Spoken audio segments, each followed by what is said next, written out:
This might be a good place to ask about where do you see the fundamental problems with the current system? If restorative justice provides a kind of alternative, or at least a different way of imagining ourselves in relationship with one another, what are the most significant issues in our current criminal justice system, in your view? I mean, I'm sure we could spend the whole day talking about that, but just what comes to mind as and maybe particularly that restorative justice somehow responds to or provides an alternative to. I mean, you mentioned too, Molly, I'm sorry, Erica, you mentioned both the sort of the dehumanization and the de-community. But what else might we think about? So I think of the pipeline. So from the perspective of, again, working directly in the schools, and once a child is labeled, right, like as a thief or someone who gets in trouble a lot or is suspended or et cetera, that tends to follow them. I mean, we all know the data around prison beds and where all those numbers are coming from. And so when I think of the biggest challenges right now with our current justice system, it is how we are conditioning our children young to think that this is how we as a community have to respond when you do something wrong. So you do something wrong, you do something that is counter to the rules, even if it was like you have a legitimate reason for it, right? Like you still broke a rule. You then have to be punished. And you don't necessarily get a say in how you're punished. Depending on who the person is who's signing the paper, maybe the severity may vary. And so again, as Joni was talking about, like how we are psychologically sort of trained and socialized, very early on, our children in our school systems understand, I do this thing, or someone thinks I did this thing, or my parent has an inability to show up or be in a place, whatever the construct is, and I will be punished. And this punishment will not be one that is going to help me, bring me closer to my goal. It is actually going to be the exact opposite. I misbehave in class. I'm going to get sent out of class. I'm going to get suspended from school, and now I'm missing more class. I fall behind in my academics, or I am chronically absent. I'm then going to get suspended and going to be further chronically absent, right? This school environment is not one that is welcome to me. I then get pushed to an alternative school. The reality that I see every day is that our children at a very young age, I'm talking second, third grade, know this pipeline. Mm-hmm. They hear from their principals, you're going to be sent to another school. Right? They get from their teachers, you just need to go home for a couple of days. And so when I think of the biggest challenge and the problem exists, is that we are socializing our children very early on to then end up in prisons and to be accepting of that as a fate and to not have a voice anywhere in that process for themselves. Starting here. All the things that you're saying, like, speak to that idea of separation, and it's physical separation. It's like a physical, very intentional destruction of community and family units. I think that's what happens with mass incarceration. Like, you do something that's perceived as wrong, you are no longer part of this community. You are going to be sent off somewhere, you're going to go to a jail or a prison, and that intentional separation, I think that is at the center of mass incarceration. I think that's one of the main issues. Like that idea of excommunicating people from society for making mistakes. And it's intentional, and specifically in communities of color. And I think that it's something that has been compounded over some years. I think you can look back into practices that this country has done before when they had slavery and they sold off, children. It's something that is used as a measure of control. And we keep seeing it replicated. And I think that's something that doing restorative justice, like, it combats that. It says we're going to deal with this issue together instead of just leave you to your own devices because you made a mistake. I mean, it's obvious to you probably, but it strikes me as quite powerful, this idea that, because when we send people to prisons, we often send them to prisons that are far away from their families. Yeah. Yes. If you're a mother or a parent, we separate you from your children.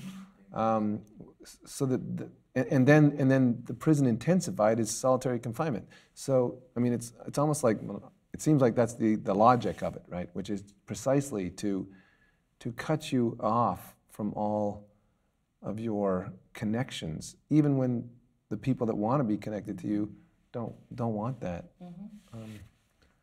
That's pretty powerful. Well, to cut you off, and then at the point at which you're released, like Erica was talking about earlier about reentry, to cut you off, to provide you with no sort of tools for healing or framework for dealing with your situation, and then to just let you back out and expect you to flourish. We're setting people up for failure, and we're doing it, like she said, at a really young age. So restorative justice is a way to disrupt that narrative by insisting on community building and insisting on relationship building at every step of the process. And something that we haven't said is that this U.S. system, this U.S. criminal justice system, is absolutely everything.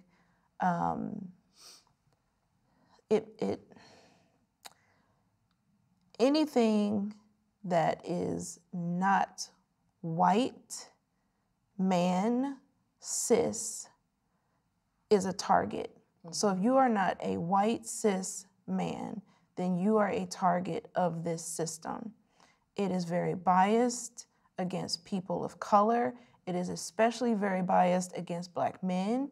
And now we're seeing an increase in systemic violence against Black women. And I say systemic violence because this system is very violent toward people of color in the way that we are treated and pushed through from preschool and entire, elementary, middle, high school, to policing, to the courts, to the prisons. I mean, there's no way really around talking about that part, just the way that people of color, Black people, immigrants, and now, with, the presidential changes,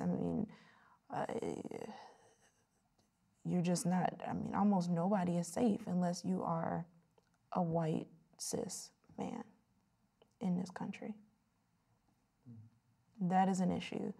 What restorative justice does, though, again, which I've said before, is takes that power away and it shifts the relationship between communities and the system, where the communities are dealing with their own harm.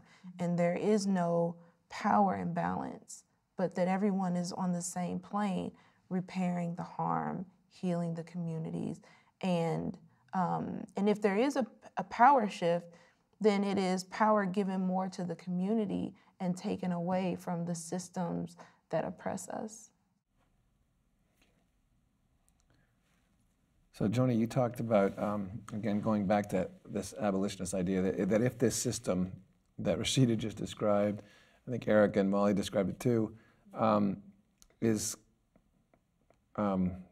deeply infected with racism, with homophobic, and it's class based. But you see in restorative practices a remedy to that. I do. Can you say a bit more about that? I do. Like we've talked about, it gives people an even playing field. It's equity. It's giving people an opportunity who have historically been unheard, giving them the power. How do I? Well, I will say, as a cis white male, right? Yeah. I thought about, if I'm in a circle, yeah, I'm just in a circle. Well, we make the Right? agreements. I'm not at the head of the circle. I'm just in a circle. We're in a circle, and the agreements are really important. Making sure that people, when they get into the circle, know that we're going to respect each other. We're going to be mindful of our privilege and our power, and we're going to have to check that stuff. And if you can't enter into that agreement, then the circle is not a place for that. So that's why you have to be willing, and you have to be in a place to confront those issues. It reminds me of our most recent training where, we Gideon's Army is open to people of all, races, creeds, backgrounds. We start off with the training on privilege and who has privilege. And you have to be open to that to even come to those spaces. So that's the start.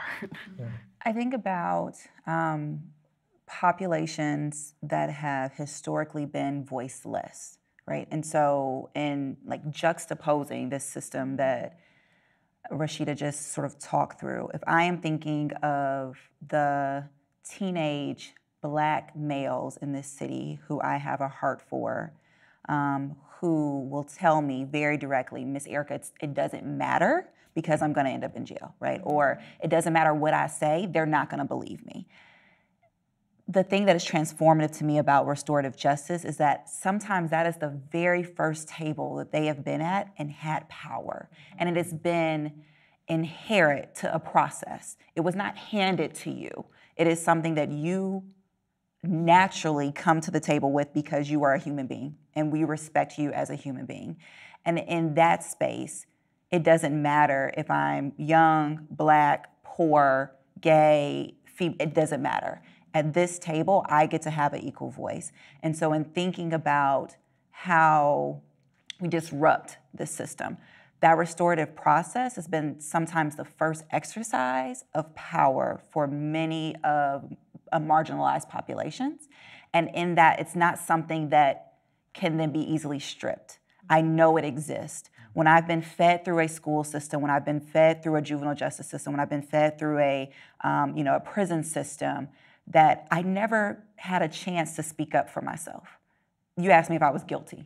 That was the only question, right? And then once I'm behind bars, I mean, I don't know of many social workers who are going in to do, much there. So if we're trying to figure out ways to reprogram, the circle process, the restorative justice process becomes an exercise in that which has been forgotten because it's been stripped. And it is your own voice and it is your own power and it is being surrounded by individuals who respect that and not from a place of, I then had to sacrifice something so that you can have power. It is mutually shared and agreed upon.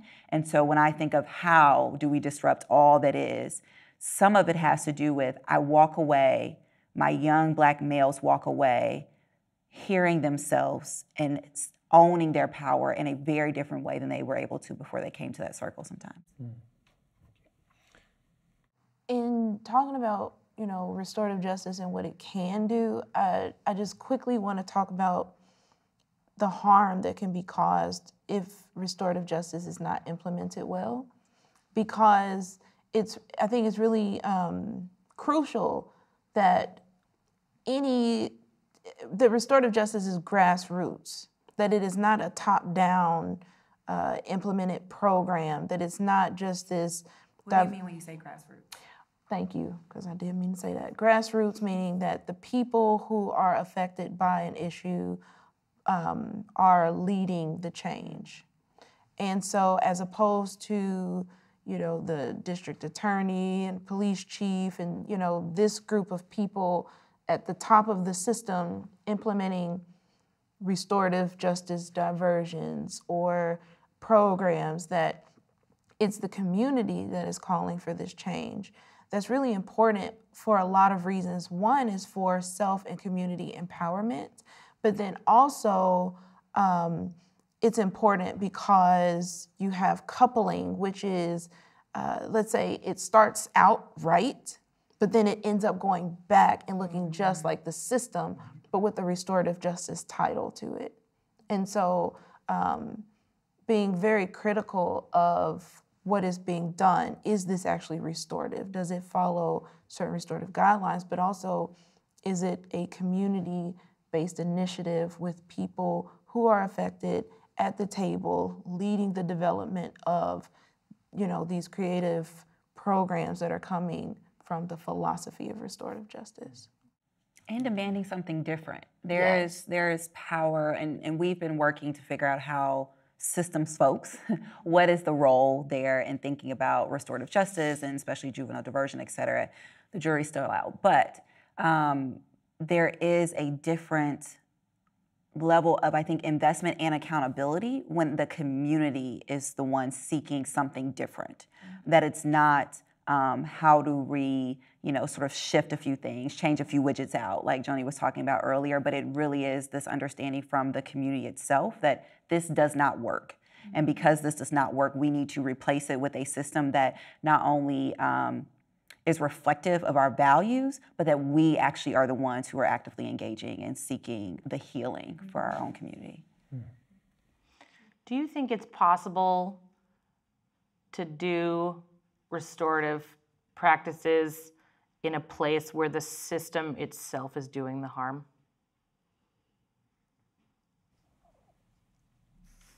Like a school? I mean, Drops mic. Right. Well, I don't know. I mean, this is I don't know. I lose a lot of sleep over this. So I would say, I think about our schools. Sure. We are running restorative justice, restorative processes in the schools. I am thankful that they are there. I think the alternative would be, worse.